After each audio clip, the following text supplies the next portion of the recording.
কোষ্ঠকাঠিন্য দূর করার পানি থেরাপি।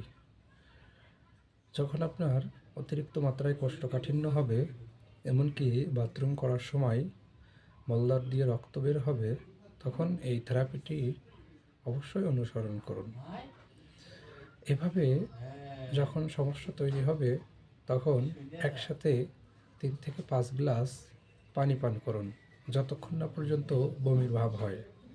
এভাবে যত বেশি পানি পান করতে পারবেন, তত আপনার জন্য ভালো হবে। পানি পান করার 20 মিনিট থেকে 30 মিনিটের মধ্যে আপনার ব্লাডারে অর্থাৎ প্রস্রাব থলিতে প্রস্রাবের চাপ হবে। এই প্রস্রাবের চাপ হলে আপনি তখনই প্রস্রাব করতে যাবেন না।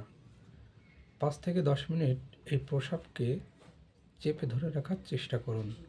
যখন ব্লাডারে চাপ পড়বে, সেই ব্লাডারে চাপ অনুভূতি হওয়ার সাথে সাথে আমাদের রেকটামেও চাপ অনুভূত হবে।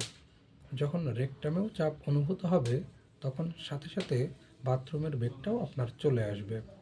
তখন সাথে সাথে চেপে না রেখে টয়লেটে চলে যান। প্রস্রাব এবং বাথরুম আপনার একসাথে হয়ে যাবে।